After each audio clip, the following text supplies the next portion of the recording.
Assalamualaikum, perkenalkan saya Ibu Mandayati dari SDN 21 PPA Kota Solo. Kali ini saya akan membuat aksi nyata tentang strategi PPDB yang mendukung penguatan transisi PAUD di SD modul 1-2.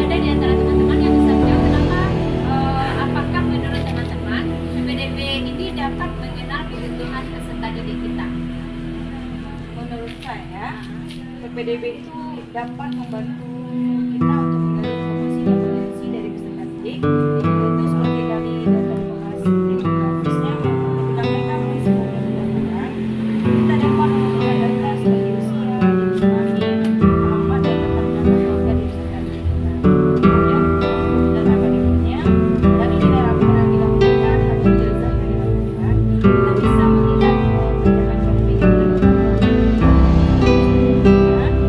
Yang kedua, respondensi minat dan bakat. Ketika mereka kita bisa mendapatkan informasi tentang hobi dan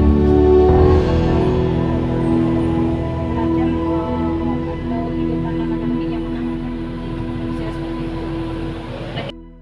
Menurut Bunga, dari data-data yang kita input dari persyaratan PPDB tersebut, misalnya alamatnya, usianya, latar belakangnya, kemudian dari bakat dan minatnya, kita bisa melihat nanti kebutuhan siswa kita. Seperti itu ya Bunga ya? Iya. Nah, ya. Saya seperti itu. Iya. Kemudian untuk ada enggak teman-teman yang bisa jawab mungkin apakah kalau kita melaksanakan tes cadistung berdampak nggak nantinya sama peserta didik kita?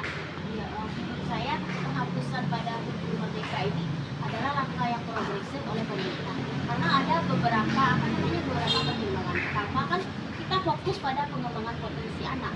Jika kita mengukur pada calistung itu, maka kita mengukurnya pada pencapaian di masa lalu, bukan di masa depan sekarang. Kemudian mencegah ketimpangan pendidikan. Jadi calistung itu kita jadi membeda-bedakan anak kan, anak itu tidak setara. Kemudian kita menciptakan lingkungan inklusif. Jadi kita tidak ada membeda-bedakan anak. Kemudian kita mengetahui daya belajar anak. Oke, kemudian ada juga guru. Kalau guru berarti dia akan lebih mendalami bagaimana anak itu. Jadi guru memiliki kesempatan dan potensi untuk lebih mendalami karakter anaknya tanpa ada calistung tersebut. Tidak membuat anak stres gitu. Pasti kalau calistung masuk kan nanti bisa enggak, jadi dia merasa ada was-was, jadi belajar tidak menyenangkan lagi. Itulah kalau yang pernah didapat itu anak usia sampai 8 tahun itu kan anak anak usia dini ini mereka mempunyai fondasi. Ada 6 fondasi yang harus mereka miliki, bukan hanya calistung atau baca dan tulis. Padahal mereka juga harus tahu tentang mengenal nilai agama, budi pekerti, sosial, berbahasa, motorik mereka, emosi. Jadi membaca dan berhitung ini hanya merupakan salah satu dari fondasi tadi. Jadi kita tidak fokus pada satu saja. Iya. Jadi calistung memang sudah selayaknya tidak dilaksanakan untuk PPDB. Berarti tidak syarat utama ya? Iya, bukan syarat utama. Jadi nanti di fase A mau naik ke kelas 3 baru mereka masih ada kesempatan di fase A itu kan sampai kelas 2 untuk memperbaiki tulis. Dan lagi kita bisa melaksanakan calistung ini sambil bermain seperti sesuai dengan bakat dan minatnya. Disesuaikan. Ya, disesuaikan lagi ya. Juga dia belajar sesuatu tentang Kemudian ada nggak menurut teman-teman alternatif kegiatan selain calistung yang dapat diwujudkan transisi PAUD SD yang menyenangkan ini? Ada apa dari kegiatan yang masih yang pertama itu permainan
dia kasih gambar daunnya gambar hitam atau apa.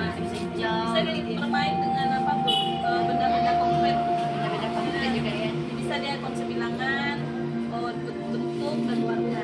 menyanyi juga bisa, tapi nyanyi menari kan Ice breakingnya, iya ya, kan. kasih ice breaking, kasih posing relaksasi. Jadi mungkin siswanya lebih tenang. Jadi pembelajaran ini jadi lebih menyenangkan. Berarti sebenarnya nanti kita tidak perlu melaksanakan tes Calistung untuk PPDB kita. Kita cukup melaksanakan mengikunya dari kegiatan-kegiatan yang menarik sesuai dengan bakat dan minat siswa kita. Terima kasih teman-teman. Sampai jumpa.